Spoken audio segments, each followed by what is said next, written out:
and they're going to say, oh my God, odious Chinese. That's not the case, certainly not in South Africa. I've done a number of interviews with people in trade unions, white, black, colored, and they all say, look, there was a Chinese shopkeeper in our neighborhood. He provided credit. We all knew the family. They grew up with us. We have no issue with Chinese in general. They're able to kind of unpack and separate out, the impact of China policy or South Africa's policy making in response to China and Chinese people. This, again, as I said, this rapid new migration has taken place, but it's spread across the country, and it's still relatively small, particularly if you look at the movements of Chinese into South Africa compared to, for example, the migration of Zimbabweans from Zimbabwe into South Africa during the same period. Different types of Chinese migrants, different from professionals to entrepreneurs, and as I said before, South Africans tend to have a generally more balanced view. So I think I have one more slide. No, that's it. I do have the Zimbabwe stuff, which I didn't have a chance to go over, so if anyone's interested, I'm happy to send it to you guys. Okay. Let's thank Dr. Park. Thank you very much. Dr. Zodi, would you like to make some closing remarks, summary? All right, you order.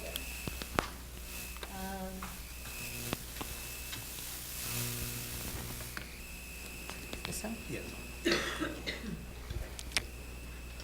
Thank you very much for this wonderful presentation. It always pays.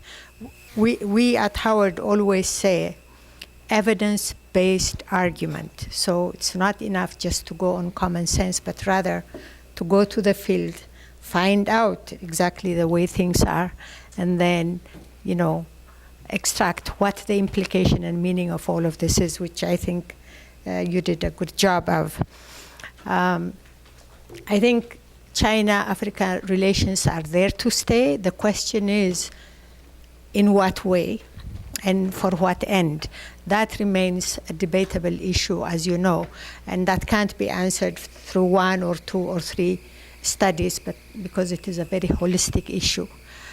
Unfortunately, I won't be here for the whole discussion that follows, but I think the best approach to get the maximum out of this is really to open this for a discussion, which I will attend for a little bit, but I will ask Winston to please come and moderate the rest of the session. So this has been very educational. I really appreciated it, and I hope everybody has. Thank you very much. This is how we're going to do this. In front of you, you should have a mic stand. When you want to speak, as a matter of fact, raise your hand, and then I'll call you. At that point, push the white button on your mic stand, and that'll turn your mic on. When you finish speaking, please turn it off so that we don't have echo. And Dr. Park or anyone else who would like to respond will have a chance to respond. This is a big topic. We could go all over the place, all over Africa with it. We'd like to keep it focused on the areas, at least, that Dr. Park has done our research, which would be South Africa, Zimbabwe, Lesotho, those areas, although we can have some general conversations. But specifically, since that's the area Dr. Park has done our research, let's sort of focus on those areas. So let's take a question, and if you could please speak into the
independence period with China. A lot of them are kind of predisposed to kind of wanting to partner with China. That China was a friend.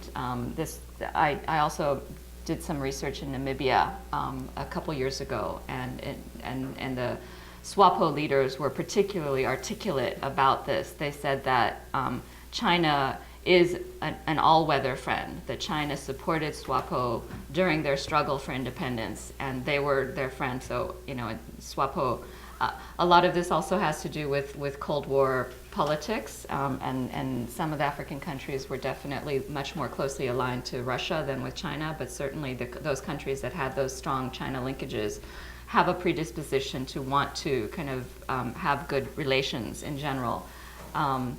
And I think the fact that I mentioned earlier about kind of China providing an alternative to the West, or in the case of smaller countries like Lesotho and Namibia and Botswana, South Africa is a huge economic player in the surrounding region, and so to have an alternative to South Africa as well is quite important, and China provides that. So I think there is a predisposition to want to work closely with China. China provides a welcome alternative, and so at the elite level, where you're talking about business linkages, at the government level, generally what we found is the ties were very close. I don't know that even in South Africa that the government is sophisticated enough to try to influence public perceptions as such. Zuma and his government in South Africa have not been particularly adept at addressing the criticisms around the Dalai Lama issue. And I was really critical of the first time that this happened, when they turned the Dalai Lama down. I mean, and the first time it was very clear that they denied him his visa. This time he didn't even get a chance to, or the Dalai Lama didn't give them a chance to turn him down. He canceled his trip before that happened. I think in part this is a political, it speaks to, in some ways, what people talk about, the imbalance of power. You're talking about, in South African case, it's a sizable country with a government that is clearly trying to position itself in a position of leadership on the continent, and kind of trying to, particularly with their inclusion in the BRICS, Brazil, Russia, India, China. China really lobbied to include South Africa in this grouping. And I think part of that is China and South Africa kind of partnering up to kind of support one another for potential leadership in the Security Council and at the UN. So the dynamics play out in very different at very different levels. But I guess, having lived in South Africa for almost 16 years, I sometimes wonder about how experienced the negotiators are, whether it's on trade issues or on issues like in international affairs around the visa question, if they're not kind of kowtowing or or kind of bending over backwards too quickly. I don't think South Africans realize how important a role, how important they are to China as a hook into the region, not necessarily the continent, but certainly into Southern Africa. But I think that the direct answer to your question is, I don't think they've been very adept at being able to manipulate public opinion. Oh gosh. Well, I have a few questions. I'll try and keep them brief. Just responding to your last comment.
So we don't know what goes on behind closed doors.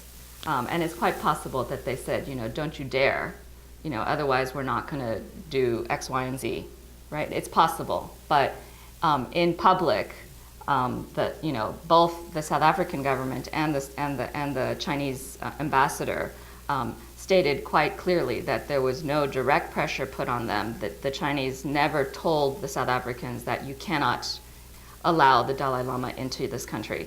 But that's kind of diplomacy and politics, and most of us aren't privy to what goes on behind those closed doors.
Talk about earlier.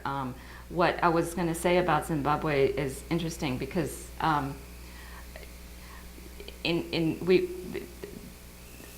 there are two research projects that have kind of linked up, and I've been working on them kind of simultaneously. The one is this that looks specifically at African perceptions of Chinese, but the other one that I've been working on with a colleague who's based in Hong Kong has been looking at political mobilizations of anti-Chinese sentiment. And here we've actually also looked at Namibia, Zambia, and Botswana, as well as the three countries that I've covered in this talk. And what's interesting about Zimbabwe is that a lot of the rhetoric on the surface is, ZANU-PF, Mugabe, his Look East policy, the way he spins it is that, he and China are best friends. And there's clear evidence that there are kind of partnerships. Now, one of the things I was going to say is there's much less evidence of actual investment and actual disbursement of loans that have been promised. So there's a lot less money flowing in from China. So if China really were propping up Zimbabwe, then Zimbabwe would never have reached the kind of depths of despair that it got to in 2009.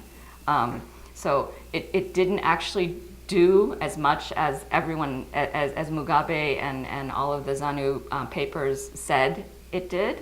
I think China was trying to balance kind of symbolically supporting Mugabe with the kind of pressure it was getting from the public, from the Western media about supporting and propping up dictators, in Sudan and in Zimbabwe. And I think China's trying to be responsive and learning in terms of how it does its foreign policy. So they actually didn't, they don't go around saying that, Mugabe is our best friend. It's Mugabe who's saying that.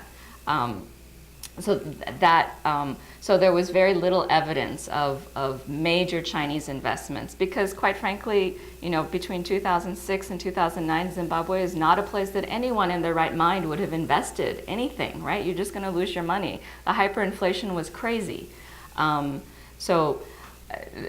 There's that going on, and I think because of the way ZANU-PF and Mugabe spins their relationship with China, there is a negative reaction. So from the opposition, there is a very anti-China or China skepticism, right? Because and I asked them about this. I said, you don't believe everything that Mugabe said, so why would you believe everything he says about China? And they kind of looked at me and said, oh, you're right. It was fascinating that these otherwise very, very bright opposition political leaders were buying lock, stock, and barrel everything that Mugabe said about his relationship with China and all of the things that he was getting from China. When in fact, we went to the Chinese embassy and we asked, how much Chinese investment, what's actually come in, and they said, well, very little. Very little has actually come in. That may have changed in the last year. The last time I was there was March of 2010, and I haven't managed to kind of follow as closely what's transpired. But I think the key difference here is that during the peak of the crisis in Zimbabwe, the economic crisis, the only shops that were selling anything were the Chinese shops.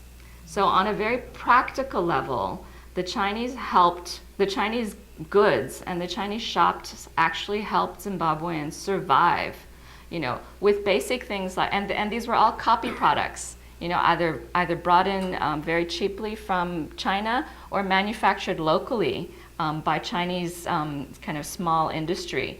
But things like washcloths and soap and lotion, and it's instead of Dove, it's Dawei. Right? I mean, so all of the names were changed. It's all copy products. But, there was a period when you would walk into a grocery store in Harare and, there were 2 or 3 things on each aisle, on one shelf. And they would have toilet paper one day. And they would, take their 100 rolls of toilet paper and distribute it around the store, So there was one roll here, because that's all there was.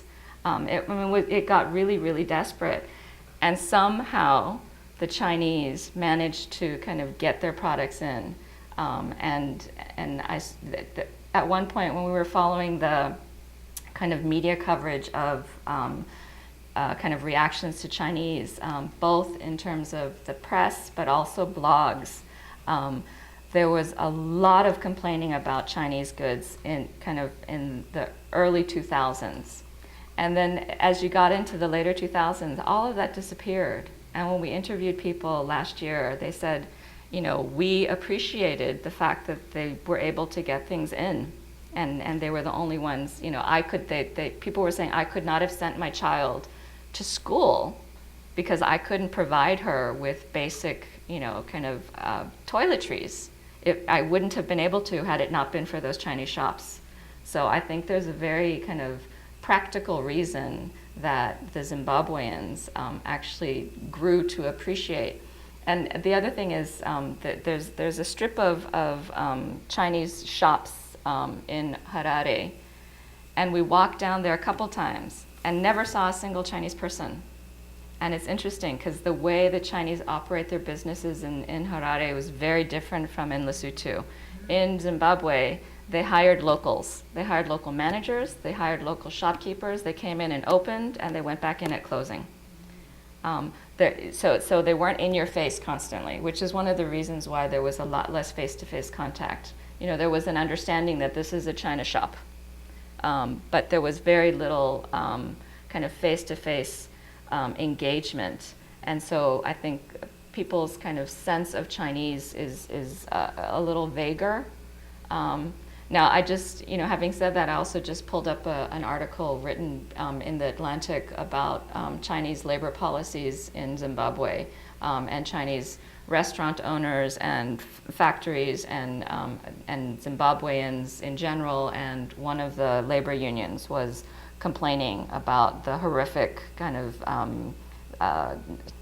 and abusive kind of management practices of the Chinese.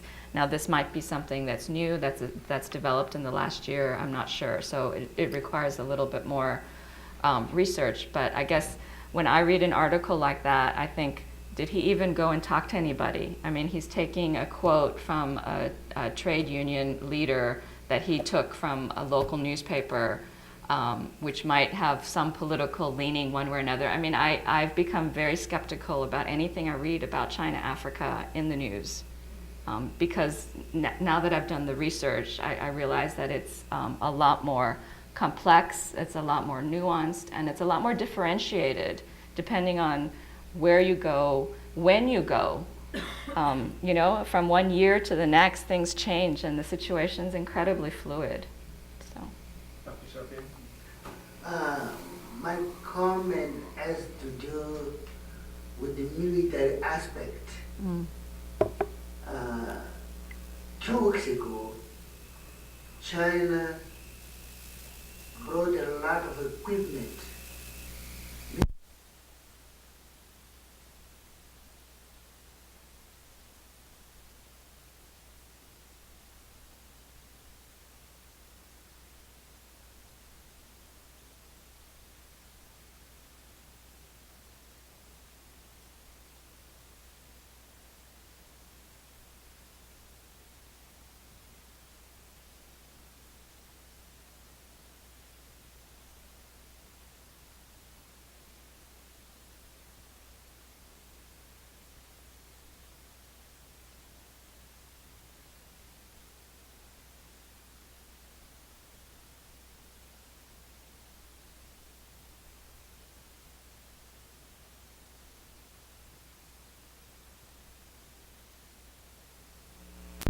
Mozambique. I have followed a little bit about the situation in Zimbabwe.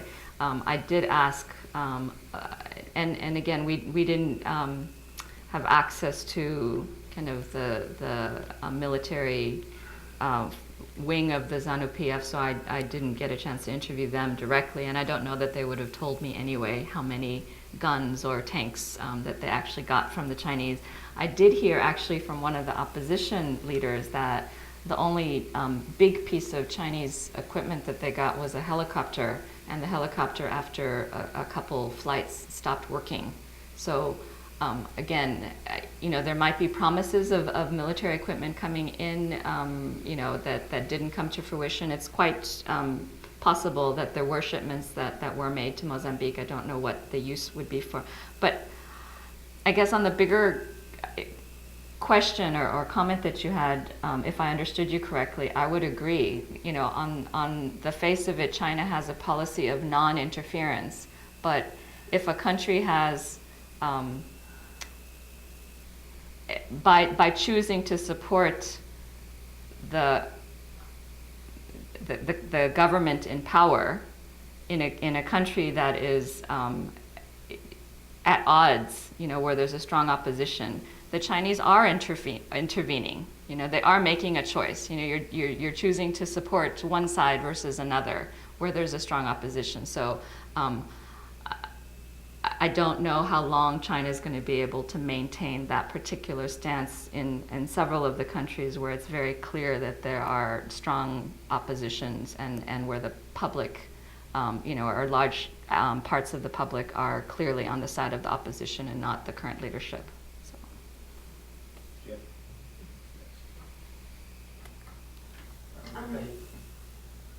I wanted to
Chinese that have come in are competing directly with locals in terms of businesses, in terms of retail, in terms of their grocery stores.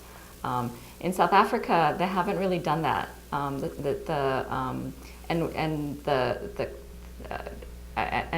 I've written a little bit about this as well, that in South Africa in 2009 there was major xenophobic violence. The targets of that violence were other Africans. And actually over half of the people killed were other South Africans who were mistakenly identified as foreigners because they didn't know the right word for elbow in Zulu or something, or because they looked dark or had particular markings that were identified with foreigners. And this isn't to say that Chinese in South Africa aren't stereotyped in very particular ways. Now, I did some interviews with, there's lots of research done in South Africa on migration to South Africa, but almost all of it focuses on African migration to South Africa. And I've been one of the few that have looked at Chinese, and also started to do some preliminary research on immigration from Bangladesh and Pakistan and India. And it was interesting because part of the reason that I think Chinese and Indians or people from the Indian subcontinent are not targeted in the same way is that oftentimes it's assumed that they're locals, because there have been